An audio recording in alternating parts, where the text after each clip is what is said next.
Bismillahirrahmanirrahim. Assalamualaikum warahmatullahi wabarakatuh.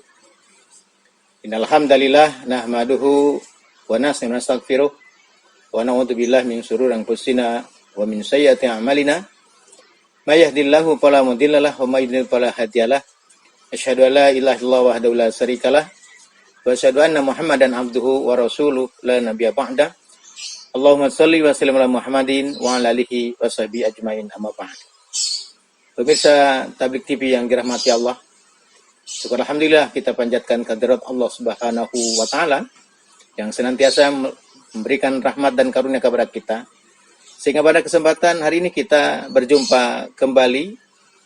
Nah, untuk hari ini kita akan membahas berkaitan dengan adanya beberapa buku yang ditulis oleh seorang evangelis yang bernama H. Amos. Dalam bukunya menjelaskan bahwa di dalam Al-Quran itu ada ayat yang berkaitan dengan Isa Al-Masih, bahwa Isa Al-Masih itu dia mempunyai tabiat ilahi dan insani. Bahkan dijelaskan juga dalam buku yang lainnya, di mana Rasulullah SAW meninggalkan dua pusaka. Pertama, yang dimaksud dua pusaka yang ditinggalkan oleh Rasulullah dalam buku yang berjudul Dua Pusaka Peninggalan Nabi Muhammad. Tetapi dijelaskan dalam buku itu apa yang dimaksud dua pusaka. Yang pertama, Alkitab Perjanjian Lama dan Alkitab Perjanjian Baru. Yang mengikuti sunnah Rasulnya yaitu mengikuti Isa Al-Masih.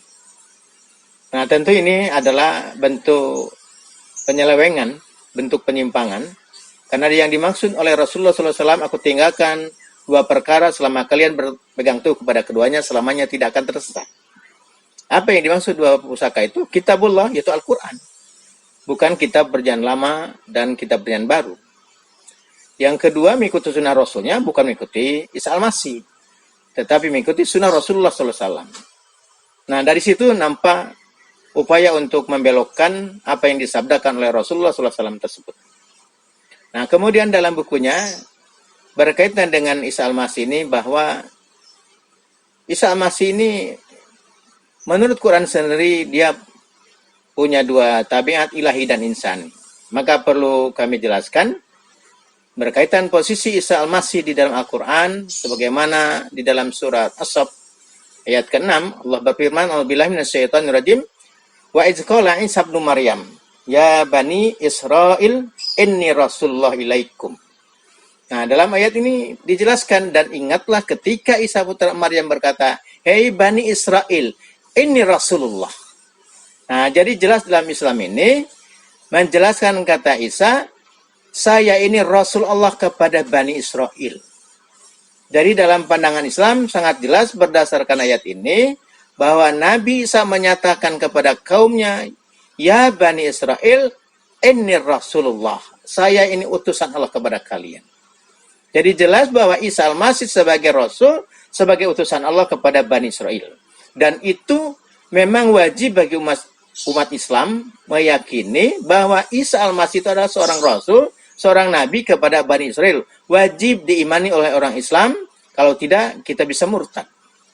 Tapi jelas ayat ini tidak menyatakan aku ini putra Tuhan, aku ini adalah Allah, aku ini Tuhan, tapi kata Isa, ini Rasulullah. Aku ini Rasul Allah kepada kalian.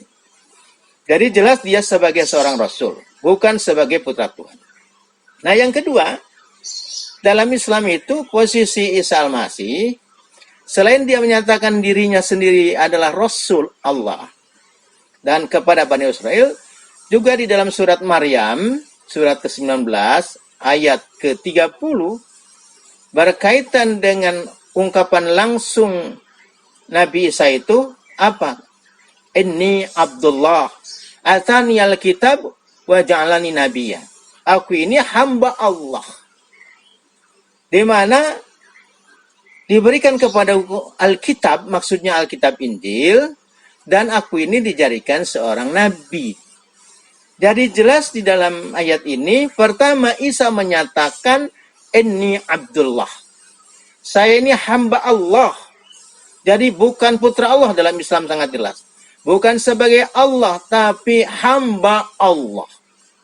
Kemudian dia diberikan Alkitab Injil. Jadi Alkitab Injil itu kitab suci yang Allah turunkan kepada Isa Al-Masih. Kemudian kata Isa Al-Masih, selain dia diberikan kitab Injil, aku ini akan dijadikan seorang nabi. Nah, jadi dalam Islam, posisi Isa Al-Masih ini bukan sebagai Tuhan, bukan sebagai putra Tuhan, tapi dia sebagai hamba Allah, sebagai Nabi Allah, sebagai Rasul Allah kepada Bani Israel. Jadi sangat jelas dalam Islam ini, karena dia sebagai hamba Allah, maka tidak mungkin dia sebagai Tuhan itu sendiri. Tidak mungkin dia sebagai Allah karena dia hambanya. Tidak mungkin dia sebagai Allah karena dia utusannya. Tidak mungkin dia sebagai Allah karena dia adalah Rasulnya. Jadi sangat jelas bahwa tidak benar kalau saudara Amos alias Purnama ini menyatakan bahwa dalam Quran Isa ini dia ilahi tapi juga insani. Maka penjelasan ini sebagai upaya untuk meluruskan, jangan sampai ada di antaranya pemirsa tertipu terhadap penjelasan yang berkaitan dengan ayat Quran yang menyatakan bahwa Nabi Isa dia punya dua tabiat, ilahi dan insani, tapi yang jelas dia 100% insani dan 100% bukan Tuhan. Itulah dalam pandangan Islam. Sekali lagi, sebagaimana dijelaskan tadi bahwa Nabi Isa itu adalah Rasul kepada Bani Israel, dan dalam Injil Matius pasal 15 ayat 24, Yesus mengatakan, aku diutus hanya kepada domba-domba Israel. Jadi dia sebagai utusan kepada bangsa Israel. Siapa bangsa Israel? Adalah keturunan Nabi Yakub. Jadi Nabi Isa itu bukan Nabi dan Rasul untuk seluruh dunia, tapi hanya untuk kaum Bani Israel, dan itu wajib diimani oleh kaum muslimin. Tetapi kita meyakini bahwa Nabi Isa menyatakan di dalam surat As-Saff ayat ke-6 tadi, nanti setelah aku ini akan datang Rasul.